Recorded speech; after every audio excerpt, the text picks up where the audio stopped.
Hello बच्चों, आप लोग कैसे हैं। मैं आशा करता हूँ कि आप लोग अच्छे होंगे और अपना पढ़ाई बढ़िया से करते होंगे। तो आज देखने वाले हैं हिंदी व्याकरण। कोई भी क्लास का, क्लास 9th या 10th या 11th या 12th, कोई भी क्लास का हो, व्याकरण एक ही होता है। तो आज हम लोग देखेंगे हिंदी व्याकरण। तो स्टार्ट करते हैं पहले भाषा से। और भाषा किसे कहते हैं? तो देखिए, भाषा भाषा वह माध्यम है जिसके द्वारा मनुष्य अपने विचार या भाव को एक जगह से दूसरे जगह पहुंचाता है, उसे भाषा कहते हैं। और हम पूरा समझाते हुए आप लोग को चलेंगे। तो देखिए, भाषा एक माध्यम है।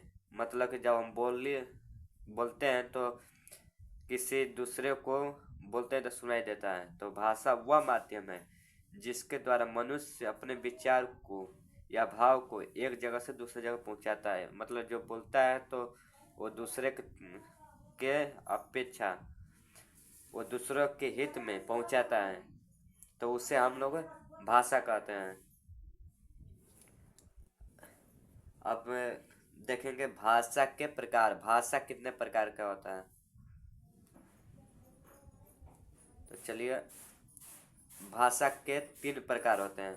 कौन कौन? तो भाषा के 3 प्रकार होते हैं। पहला मौखिक भाषा, दूसरा लिखित भाषा, तीसरा सांकेतिक भाषा।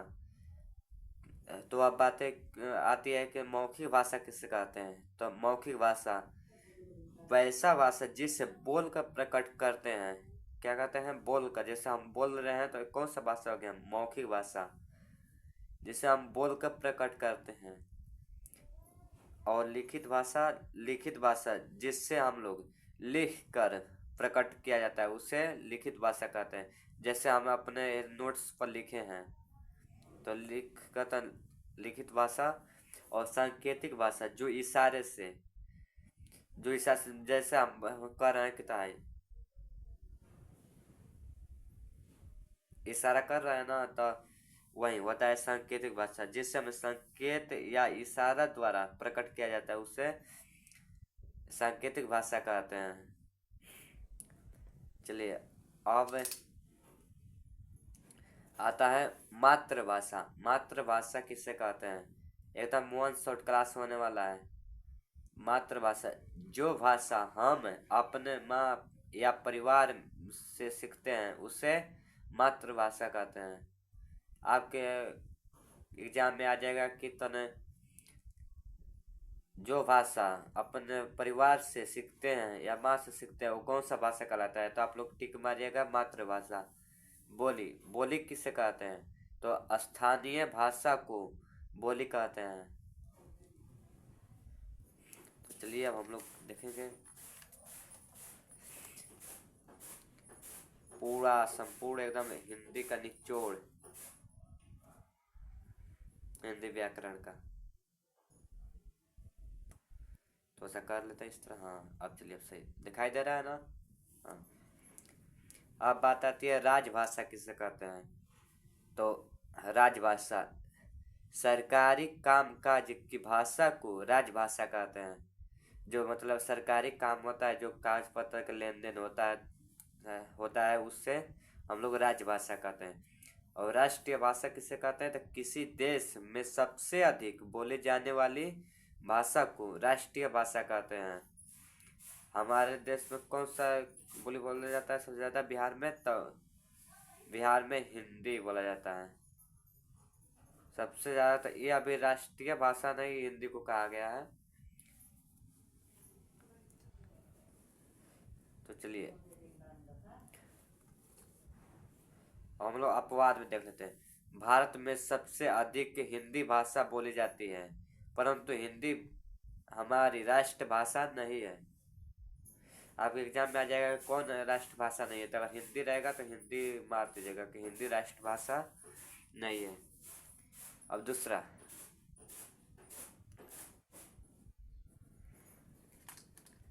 रुकिए थोड़ा सा 1 मिनट। हाँ, अब दूसरा आता है संविधान की अनुसूची 8 में 22 भाषा को आधिकारिक भाषा माना गया है, जिसका प्रयोग राज्य के सरकारी कामकाज कर सकते हैं। दुनिया में, अब बताइए, दुनिया में सबसे अधिक जगह भाषा बोली जाने वाली कौन सी भाषा है? दुनिया में सबसे अधिक बोली जाने वाली भाषा कौन सा भाषा है, बताइए? इंग्लिश। इंग्लिश सबसे ज़्यादा बोले जाते हैं पूरे दुनिया में।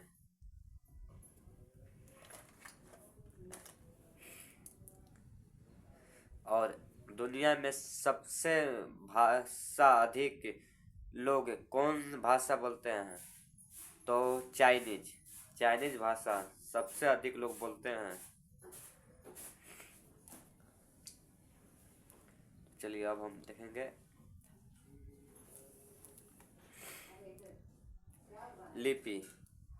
लिपि क्या है और लिपि किसे कहते हैं? तो किसी भाषा को लिखने के लिए जिस संकेत या चिन्ह का प्रयोग किया जाता है उसे लिपि कहते हैं। लिपि किसे कहते हैं? तो किसी संकेत या चिन्ह का प्रयोग किया जाता है किसी भाषा को लिखने के लिए, उसे लिपि कहते हैं। जैसे ABCD, अ आ ई, ये सब उर्दू की भाषा है, ये सब हिंदी भाषा, ये सब इंग्लिश भाषा है। तो किसका प्रयोग किया जाता है? तो लिपि का।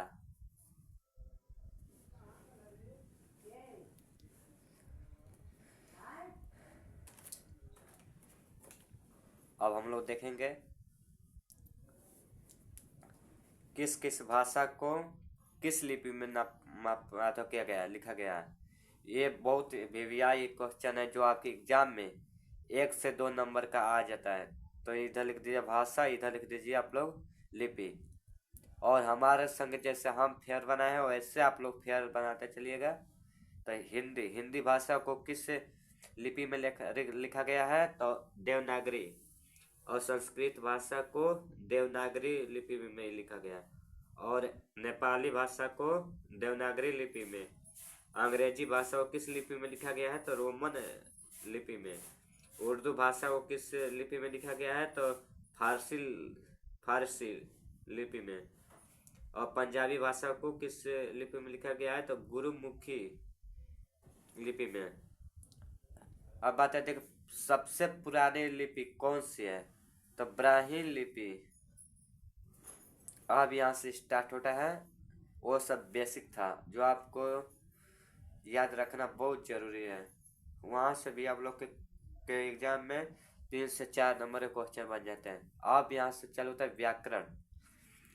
व्याकरण किसे कहते हैं? हम लोग व्याकरण ही पढ़ने जा रहे हैं। और व्याकरण किसे कहते हैं? तो व्याकरण वह शास्त्र है जिसके द्वारा हम किसी भी भाषा को शुद्ध लिखना और शुद्ध पढ़ना और शुद्ध बोलना सीख जाते हैं, उसे हम लोग क्या कहते हैं? व्याकरण। अगर आप शुद्ध लिखना, शुद्ध पढ़ना, शुद्ध बोलना जान गए तो समझ जाइएगा आप व्याकरण सीख गए। अब देखिए हम नेक्स्ट पेज उगाते हैं, तो आप लोग प्रिंट करिए। चलिए अब हम लोग पढ़ेंगे व्याकरण। देख लिया व्याकरण के प्रकार। व्याकरण के प्रकार देखेंगे। व्याकरण के 4 प्रकार होते हैं। कौन कौन? पहला वर्ण विचार, दूसरा शब्द विचार, तीसरा वाक्य विचार, चौथा चिन्ह विचार, और एक अपवाद में होता है छंद विचार।